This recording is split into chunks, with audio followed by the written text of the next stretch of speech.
Ça va? Vous allez bien? Oui, parce que suite à un tremblement de terre, une épaisse brume s'est levée sur Paris. Et je peux vous dire que là, elle tue tout le monde. Et la seule chance d'y échapper, c'est de monter sur les toits. En tout cas, c'est ce qu'ont fait Romain Duris et Olga Kurylenko dans la brume de Daniel Roby. Alors c'est son premier film, son premier gros film qui sort au cinéma. En tout cas, s'il avait fait quelque chose avant, je ne m'en rappelle pas. Bon, c'est comme ça. Mais en tout cas, avec Dans la brume, on tient là un film avec un scénario, enfin plutôt un concept de base très simple. Vous savez, des films comme Speed, comme Gravity, comme Duel, par exemple, où il faut greffer des péripéties suffisamment fortes, des enjeux suffisamment forts pour pouvoir intéresser le spectateur, pour pouvoir le maintenir en haleine. Tiens, ça m'appelle aussi Buried.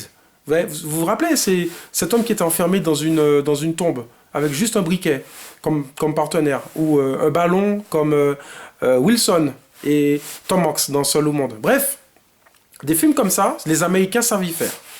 Ah, ils sont très forts pour ça. Mais en France, c'est très rare, exceptionnel. Et bien, avec Dans la brume, eh bien, Daniel Roby nous prouve qu'on peut y arriver également, que c'est possible. Et si nous parlions de Dans la brume? Bon, allez.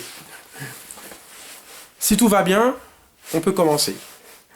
Alors, je vous ai dit, Romain Duris, bon, vous le connaissez, hein, c'est l'acteur fétiche de Cédric Klapisch, avec qui il a tourné notamment la trilogie de l'Auberge espagnole, également peut-être Le Péril jeune. Et puis, nous avons Olga Kurylenko, qui a comme titre de gloire d'avoir été James Bond Girl pour Daniel Craig dans Quantum of Solace. Donc, c'est un couple qui vit à Paris. Et comme je disais, suite à un tremblement de terre, il y a une espèce de brume comme ça qui arrive, tuant tout le monde. Et pour y échapper, ils sont montés sur le toit, en compagnie de couples de vieux. D'ailleurs, le mari étant joué par le très très bon Michel Robin. Ça fait longtemps qu'on ne l'avait pas vu quand même. Et donc, ces 4 personnes se retrouvent enfermées dans leur appartement. Mais, l'une des idées géniales du scénario, c'est que ce couple a une fille qui est enfermée dans un caisson suite à une maladie génétique. Et donc, il y a comme thème dans le film cette espèce de double enfermement. Mais oui, car enfermés là où ils sont à cause de cette brume toxique, et en même temps, leur enfant qui est enfermé dans sa propre bulle. Et donc, du coup, il faut pouvoir aller communiquer avec elle, puisque oui, elle est enfermée dans une bulle, mais située dans un appartement qui est en face. Et donc, grâce à ce concept, eh bien, Daniel Roby va multiplier les péripéties. En effet, il faut pouvoir sortir d'un appartement pour y aller dans un autre en passant par la brume, cette fameuse brume. Donc, il faut trouver les idées pour pouvoir traverser cette brume. Et donc, il va faire appel à des péripéties, comme je disais, telles que une attaque de chien enragé, telles qu'un flic un peu barjot qui essaye de les tuer, enfin en tout cas de tuer le mari. Ils vont subir une explosion également. Bref, une multitude d'événements qui vont en fait contrarier le déroulé en fait de cette mission qui est d'aller recharger la batterie de la bulle où la fille est enfermée. Alors cette jeune fille, elle est enfermée dans une bulle qui est bourrée de technologie. Hein. Donc comme je disais, l'information est très importante car dès le début du film, on la montre, qui communique avec d'autres camarades qui sont enfermés comme elle. Et on voit aussi que le couple, donc les parents, ils s'aiment, mais on sent que la communication n'est pas aussi simple que ça.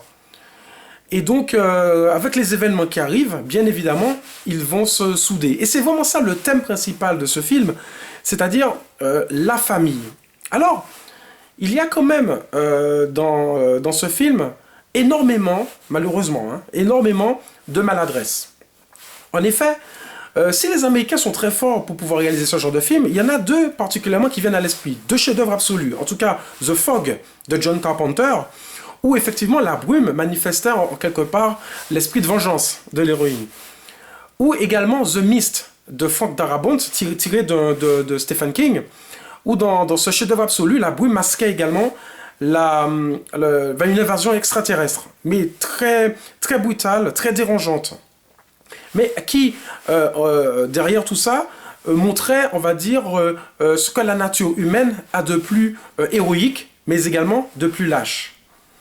Dans la brume, pendant tout le film, c'est vrai qu'on se pose la question, mais où veut en venir exactement le metteur en scène? En tout cas, de quoi le scénario veut-il nous parler exactement? Car cette brume, elle n'est jamais expliquée. Donc, est-ce un film écologique pour nous montrer que la nature peut se retourner contre l'homme? Jamais d'explication n'est donnée à ce sujet. Est-ce que c'est un film qui parle de la fin du monde?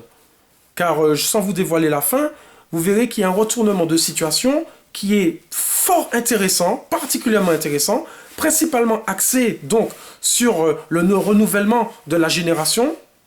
Mais malheureusement, le film se termine avec une image qui casse, on va dire, cette idée principale. Et du coup, on se pose encore la question, mais de quoi le film parle-t-il exactement?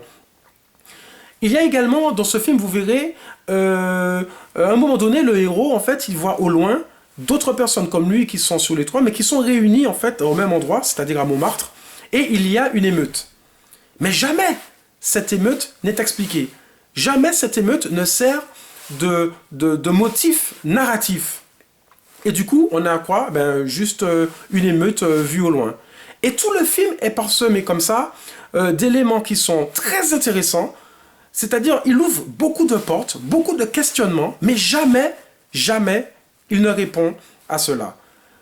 Avec cela, il y a également beaucoup de maladresse dans la progression des personnages principaux, des parents. En effet, si effectivement leur mission est de rencontrer la jeune fille, enfin leur enfant, toutes les péripéties qui arrivent, en fait, ne sont là que pour les contrarier dans cette progression. Mais jamais ne servent véritablement, encore une fois, d'éléments d'explication sur mais pourquoi ça arrive. L'exemple du chien est éloquent. Apparemment, la brume n'agit pas sur nos amis les chiens. Mais pourquoi? Eh oui, et pourquoi est-il enragé?